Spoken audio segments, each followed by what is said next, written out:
Hey everyone, it's Kong again, and here's another episode of Should You Summon. As always, I'm going to be presenting high-level overviews using these 4 criteria to help you decide whether this banner is worth your hard-earned vouchers and crystals. So let's get right into this rate-up banner featuring the launch of 2 new original characters for Langrisser Mobile, Mew and Epsilon. This banner runs from September 23rd to October 6th, and as a rate-up banner, you have a 40% chance to get each on-banner character, with the remaining 20% reserved for the fickle whims of RNG. Let's get started with Mew. As you can probably tell from the Greek letter name, Mew is one of Gizerof's new cyborgs, intended to replace Lambda as the plant-themed bot. She even has the same pants and boots. She's a magical, basically DPS unit with plenty of team support capabilities. Her talent is an aura that increases allies' attack and int and heals them, but unlike typical auras that affect allies within a certain range, this aura affects any allies standing on forest or grassland tiles, anywhere on the map. If enemies end their turns on forest or grassland, they get a random debuff. Her 3-cost skill is a single target attack that inflicts an interesting unique debuff for a couple of turns. If the afflicted enemy is killed while this debuff is active, they turn into a terrifying mindless husk controlled by Mew. It basically gives you a summon. She also has a teleport that beams an ally to any forest or grassland tile on the map, and a passive that gives her additional skill range if she's on a forest or grassland tile. She's a member of Yeles Legends, buffed by Landius and Sigma, and Mythical Realm, buffed by Gizeroff and the Sage of the Trees. For bonds, she doesn't unlock anyone else's bonds yet. For her own bonds, she needs Gizeroff for her defensive bond and Lambda for her attack bond.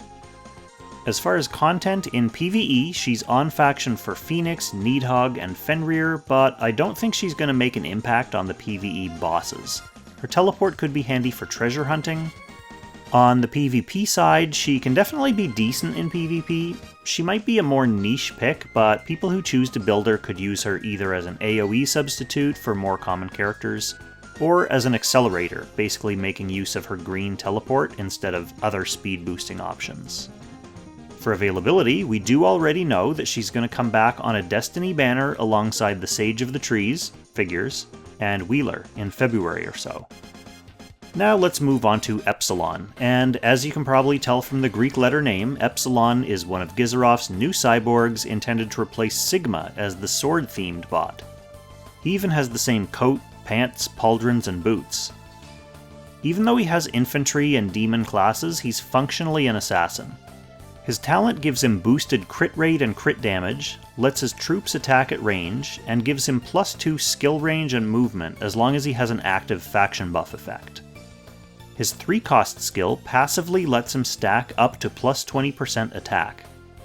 When used actively, it's a guard-ignoring attack with +30% crit rate. He has another guard-ignoring 2C skill that works if he attacks without moving first, and he also has a 1C passive that makes him untargetable if he's away from allies, hasn't dealt damage this turn, and is at full health. So a very conditional kind of dodge mechanic. At launch, he basically looks like a kind of unimpressive assassin, but in February 2022, he'll get his exclusive equipment, a weapon that shores up some of his weaknesses quite nicely. It makes him ignore class effects, which means he can safely be run in his demon class without fear of getting blowed up. It also dispels a debuff, heals him by 30%, and gives him 80% damage reduction whenever a unit dies. Now we're talking. He's a member of Yeles Legends, buffed by Landius and Sigma, Dark Reincarnation, buffed by Bozel and Licorice, and Meteor Strike, buffed by Zerida and Epsilon.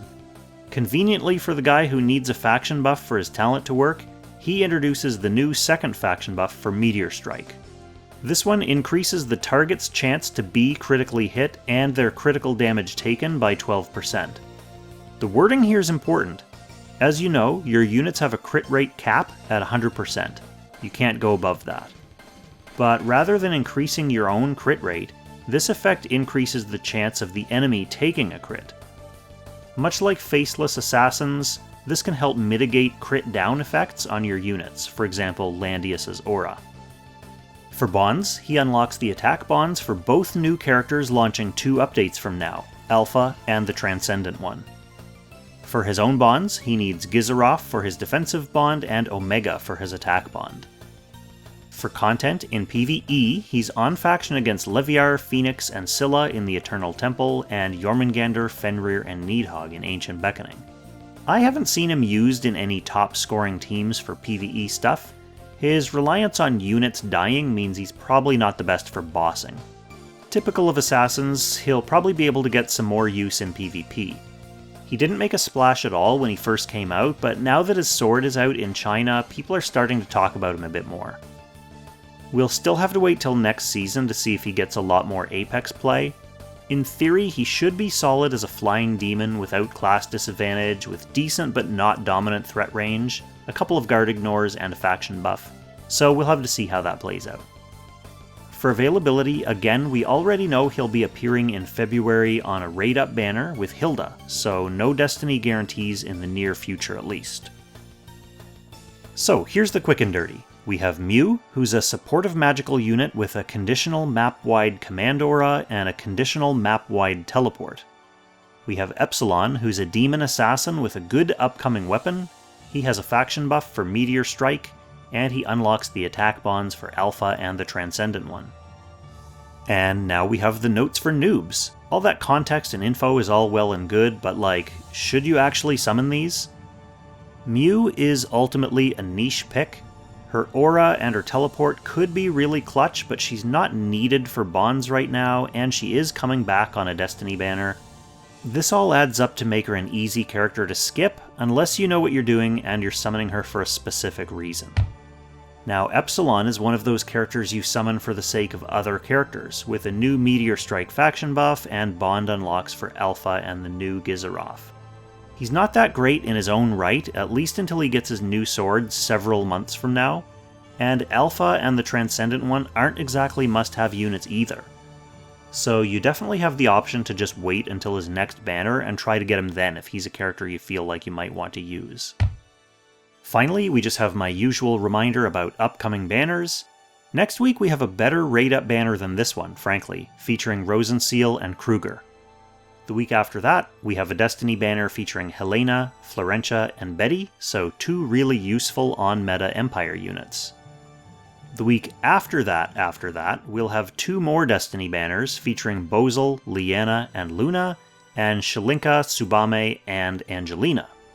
The second one's new, so it might be a chance for you to knock off a missing unit with a Destiny guarantee. For me, that's going to be Shalinka.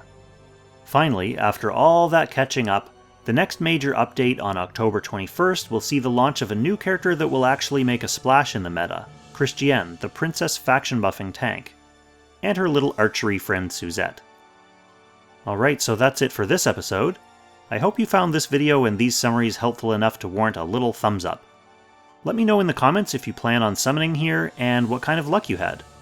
Normally this is one that I would fully advocate skipping, but as most of you know, I'm preparing to go ham on the Transcendent one's banner, just because I like his design.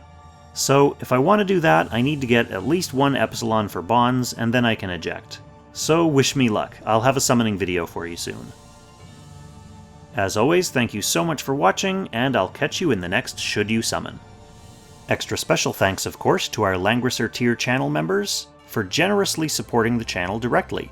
Levitt, Derek Gunderson, Kyle Greer-Brown, William Householder, Kate Soon, Jared Portela, Eden Seal, and Ilymirius.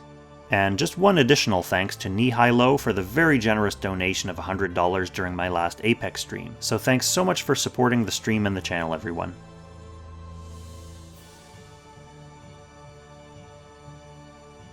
So she just loves grass. Can't get enough grass.